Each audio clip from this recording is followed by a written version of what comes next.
Who are the lions of Africa? Wacheni niwaambie ni akina nani hawa. Who is the lion of Africa? Somalia. Siad Barre ruush muxuu ku sameeyay 24 saacadood gudahood buu ku yiri 424 Soomaaliya dib ayay u soo laabatay sida muuqaal kordhiciisa aad ku soo aragteen Afrika oo dhan maanta Soomaaliya afka lagu hayaa waa kuma boqorka Afrika waa Soomaaliya leeyahay yacni horta Soomaaliya dib u soo laabatay waxyaabo fara badan maanta ma taqaanaa Soomaaliya shalay hadii ku jirta kaalinta koowaad ee Afrika dalka Afrika ma taqaanaa looga daba safan yahay maanta ayadii leeg baa ku sii jirto yacni Siad Barre ayaa dadkani wax soo baray oo ma taqaanaa Soomaaliya waxa ay tahayna baray maanta Afrika sabiradii Siad Barre ay sidaas u daba wadaan xitaa caalamka waxa ay leeyihiin Siad Barre waa madaxweynihii ugu fiicnaa ee Soomaaliya soo mara bal ka warama maanta Soomaaliya kulay waxaanu dhihi karnaa dib u soo laabatay haddii shalay Siad Barre dartiisii Soomaaliya loo ciisayn jiray loona sharfi jiray kulay ninkii Trump ahaayoo dhahay waa arkay Soomaaliya madaxweyne Siad Barre mid uga fiican ma soo marin balse maanta waxaan dhihi karnaa Soomaaliya dib ay u sii socotaa yacni shalay meeshay joogto meel ka fog ayay maanta higsanaysaa waxa weeye ninkii Siad Barre ahay Allah u naxariistee dadyo fara badan haduu duceynayo xitaa Afrika waa looga duceynaya yacni Afrika markaan ku dhahayo Afrika oo dhan wadamada Afrika oo dhan baa looga duceynaya maanta ninkii Siad Barre waxa la leeyahay Siad Barre madaxweynihii ugu fiicnaay ee soo mara dalka Soomaaliya waana ninka kaliya maanta kaalinta Soomaaliya ku jirta keenaa la leeyahay sawiradiisii oo caalamkii laga soo qaadanayo sidoo kalena Afrikaanti oo iyagana sheekooyinkiisii taariikhdiisii ka sii gadaya caalamka waxa ay leeyihiin Siad Barre yacni Siad Barre horta qof aan garanayn ma jirto caalamka maanta ninkan waa nin Afrika yacni maanta haddii Afrika doorasho qabsanayso Afrika haddii ma taqaanaa waxyaabo fara badan qabsanayso halka maanta laga wacanayo ma taqaanaa dalalkan kale markii horeba Soomaaliya ayaa waxay ahaan jirtay ilaaliyahooda yacni Soomaaliya la soo wacanayo si amniga u sugto maanta Soomaaliya meeshaas meel lamida ayay sii tegi doontaa aanu daawana ninkii Siad Barre ahay iyo qaar ka mid ah dadkii isla markaasiiba Afrika dalka maamulo amaba libaaxa Afrika in Soomaaliya tahay isla markaasiiba sheegayo Who are the lions of Africa? Wacheni niwaambie ni akina nani hawa. Si wengine ni wa Somali. Hao ndio vinara hapa Afrika. Kama sio Msomali hapa Afrika, hatungeita Afrika Afrika. Hata jina Afrika imejulikana kwa sababu ya Msomali. Upende usipende lazima tuambiane ukweli. Hata hii Kenya yetu hii, Msomali ndiye ameinua jina ya Kenya juu. Na nashukuru sana His Excellency Dr. William Samoei Ruto kwa kutambua uwepo wa Wasomali. Kwa sababu Ruto anatambua nyota ni nini. Anatambua gharama ya nyota ambayo si ingine bali ni nyota ya Msomali. I don't understand which country exactly lions of the Africa. Why are you laughing? Oh my God, they are laughing. Wait, exactly which country of the lion of the Africa? There is a lot. Nigeria, Somali, Ethiopia, Kenya, like some of you guys say Uganda. I don't know. I lost my mind. Who is the king of the Africa? Who is the lion of the Africa? Somalia no nato. Somalia no nato. Somalia no nato. Somalia no nato. Somalia no nato. Somalia the lion of Africa. The cool of Africa.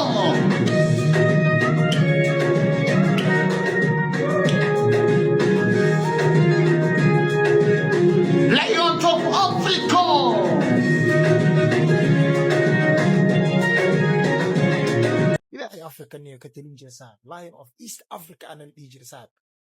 Portuguese mamarien mala u malaisten Mozambique Angola Africa sharaftu kule saa warila iyo South Africa ciidamo u dirnaniyo xorriyada wadamada qaar oo Afrika oo dhan qayban ka qaadan tanzania iyo uganda markii isdagaalayeen anaga heshiisiina burciido ma fahantaade qaybaa ka qaadana tanzania calol xumeen oo haysa xoogaa uganda aan la jirin uganda waxaa ku taala siyaad bare road wada la dhahayo come on brother adduunka qiimo iyo sharaf iyo qaayaan ku lahayniyo fadhigaana looga kici jiray haddana waa aragtay burciido bidixaana lagu salaamaa anaga dhan waa nala yasaa hindida east africa noqona niya kaabs waxaasna inkaa noo keenteen maqaayidu ay ilaah kuu raxmadaniyo dowladii kaama dambeyn burciido oo wallaahi faadsaa waa waxaana niya maqaayid laaf istoogaa noqona hadda awalna waxaan ahayn dad istiraamo laga dambeeyo fadhiga looga kaco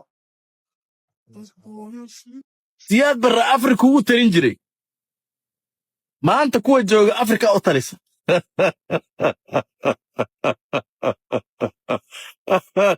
whether you like it or not, this is the reality. siyaad barre afrikaanka oo dhan baa baryi jireen iidhe aamin baa baryi jiray oo uganda baryayso tanzania baryaysay oo waxaasoo dhan buu lacag siin jiray nansel mandelu lacag siiyey iyo baasaboorro uu ku safro palestinian yasir carafaad yuu lacag siiyey iyo baasaboor uu ku socdaalo mele zanaawi yuu waxbarasho siiyey kan hadda eritrea haysta yuu baasaboor iyo lacag uu ku safro siiyey siyaad barre dadkii uu siyaad barre caawin jiray oo lacagtii iyo sharciyada uu siin jiray kuwa maanta jooga way tuugsadaan siyaad barre dadkii ugu talin jiray ee magangelyada siyaasadeed uu siiyey yaa kuwa maanta jooga way xukumi jireen naagay ka wasi jireen hata whether you like it or not ninkuu farmaajo cayriye muxuu ahaa magaciisa ninka muxuu ahaa magaciisa iisoo qora magaciisa ninkaas xildhibaanada soomaaliya jooga macal madaxda kulli naagaha waa ka wasa wax la qariyo ma hayna my friend nin magaciisa muxuu ahaa shaydaankaas mele zanaawi iyo afgafuur muu ahaa ninkan eritrea haysta labadaa nin siyaad barraa guri dejiye dad ilaaliyana waa u sameeyey biilkooda qureecdooda cashadooda iyo qadadooda iyo waxbarashadooduu bixin jiray waa ku hoos noolaayeen kuwa maanta jooga dadkii siyaad barre uu magangelyada siiyey tuugsadaan beri baan wax idiin tarnay waxna siiya ay leeyihiin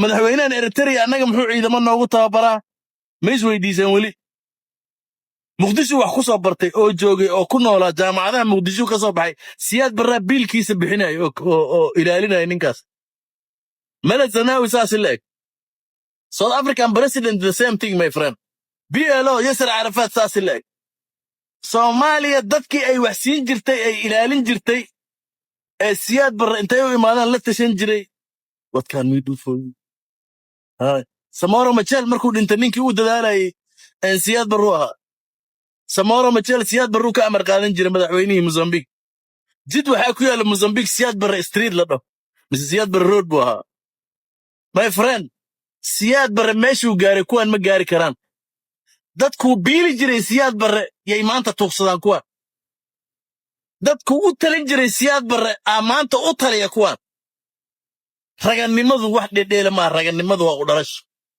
whether you like it or not, this is the reality. siyaad barre ruush muxuu ku sameeyey 24 saacadood gudahood buu ku yidhi 24 hours waa inaad waddankayga kaga baxdaa nin ku lahaa maxaan ku dhahdaye xarun military ku lahaa warshado hubeed ku lahaayoo hubka ku samaynayay soomaaliya maxaan ku dhahdaye hantidiisu taallay baa wuxuu ku yidhi 24 hours waa inaad waddankayga kaga baxdaa xagee buu tegey ruushku hanti muu qaatay hubkiisii muu qaatay midna muu qaadanne gawaadhidiisii iyo tiknikadiisii intuu dareersaday baa wuxuu ka soo jeedsaday etoobiyuu fadhiistay uu xarun weydiistay because 24 saacadood gudahooga waddankoogii kuma tegi karaya raashiya now etoobiyuu tegey magaalada maalinkuu ka baxayay maxamed siyaad bare leerarka westnine biyuu waa socdeen khasabadaha wax walba sidoodii ayay ahaayeen markaa kadib unbaa burburkii bilowday markaa kadib baa waxaa la sameeyey burbur total ah oo wax bini aadan sameeyaba aana ahayn ciddii joogta way joogtay ciddii maqashana way maqashay dhallinyaradiinaan maanta war uma haysaan waxaa laga bilaabay adeegyadii bulshada ayaa laga bilaabay si lagu baabi'iyo aadan mustaqbalba aadan u samaysanin madxafyadii librarigii biblioteekyaashii ayaa laga bilaabay waa la baabi'iyey buugaagtii jaamacadihii baa laga bilaabay waa la baabi'iyey buugaagtii sonkor baa lagu duubtay waraaqahoodii buugaagta inta la jarjaro ayaa sonkor lagu duubnaa kiila loo iibinayay magaalada muqdisho annaga wax habaaranahay annaga wax habaaranahay Yaan habaan. maxamed siyaad baraan habaaray hal qof oo iimaan lama jiro dalka iimaanka alla idinka qaadbiyo ilaahina waa ka aqbalaa 21 sano ninkii dalka xukumay maalintuu ka baxay fursad naafta uu gadan waaye qofkuna markuu ummad wax ka hadlaynayo ama dal wax ka hadlaynayo waxa ugu horeeyo tilaabo uu qaadayo waa inuu hantiyooda qaataa daqaala sameeya fursad naafta uu gadan waaye maxamed siyaad asagoo guryihii uu lahaa dhaxalka ilmihiisa ahayd buu siiyey Soomaaliya ugu dar ninkaas inuu Soomaaliya wax ka hadlaya ma raba maya ma rabin Soomaaliyana wax xun bay u dirirtay wax fiicanna way ka dirirtay 36 sano waxa looga bixilayahay dhibaatada wixii fiicnaa oo loo gudbi lahaa baa hore loo cunaa waa la soo qaata ayadoo wax dhiman oo fiicnaana aysan jirin yaa xumaatadii la raadiya xumaatadii baa lagu jiraa cadaabtaasaa lagu jirahaya wax ka baxayana male والله نكاس نين صومالي بوها مركو هوري أنا نكا نين آد صومالي عقل قوم بالغ حد مركي دمبه نين صومالي بوها صومال فهمي دلك أنا عادي وحوتري دلك مركو خفصدي بابا بوها صومالي وحاسو ورشدة وحاسو الاسماء وحاسو عيدنا وحاسو نتقسمي لكن ما كده مسوي كيس كده وحو سمي غير وقوي فكر وقويقو إنك كدرنا إنك ضدك سوى قدرنا وحنا قدرنا وحوية مركي سول أنا بوري قربانوها أفريقيا ساعدود وفتي الباقي من شري سومال لينك سومال فهمين وحوم بيشيك شري مؤامرات بلاي مشاكل سومال فهمين ذلك يقع يكون نكان وقوي بس هما بابيم يا أبسولي لها فكر كاس ما قبا وحلا ميرال بدن أيا فكر كاودي أو تعالى إن الصاغ قبض ضدك إن العدبو إن السمايو شو ما تفهم ميرال بها هاي مركا سياد برهي بالشخصية دي سنتي هذا تقول لا شغالين شخصية دي أستاذ بيوانك سيد هرت مركا قاري أنا دا أمين كما بقوا هرت منك على الشخصية نشخصية وانكسن بوها شو ما تفهم لكن وحو أها نادك أو كادك دلك مدح نمدي سكادك ومدحوين النمدي سكادك أو عن وتشوتي عندنا مرة يرافش لقادي محمد سياد بري شو ما تفهم أو عن يرماك دوا بالله حرا حقاني قسوقن وعصاوي قرانو يركفتن أنا كو برفي صورة قاسم وار أنا كون قوسين هذا الله يلا شبد يدي أي حلقة مريسة دقال كان كشيكي يشبد إلا شبد أنا هاي يبكي أنت يدا كتاجر سنة يدا كرعسة مركز تاسع ولا يقحر ما أنت تاسع ولا يقحر maalintii ay kuugu darnayd ma kuugu naxdinta badan maalintii waa taawun taa igu darreeyo anigoo iska joog xafiiskaygii fadhiya oo libisan gaashaanla sare libisan ayaa saa lay diblaro bab lagu xidha 7 bilood baan 20 jiro ku jira imsaad ku jirta 7 bilood 7 bilood haye waa kaftaki haye تاتا وقفت كده تدور بلاد روحنا تاتا ما كده ما عطوا واري سيدا يا باشا ما إلهي بقى ما يستمرنا ولا قلت لي يعني كوا قلت لي يا كوبو كذا سنين ما يحتاج من شيء وحاسه حرقة بان لا يفصل نكجي كعنكا هيا وقالوا هاي إلا كعان بقى أنا برشية روح عين كاسون كفتمي إنه كفت كاسة ورك الله كان واي مرة دول اللي حلو كاسة ويقول ترى ما مشاهد ما هي حلقة ما هين أنا دتك الدولة تشعل بانها تانو ما تان إلهي يقول أبو راي شقوي كبدان سوسيس wax walba ay siisay ayuun baan ku ekaa marka aan Soomaali weyn baan marka ahaa marka la dagaalamayay idin loo dagaalamay waay ibika ka waran mabda'aagi maadaama xildhibaan golaha guurtida tahay in badan ahayd Soomaaliland xornimadeedii dib ula soo laabatay xildhibaanna ka tahay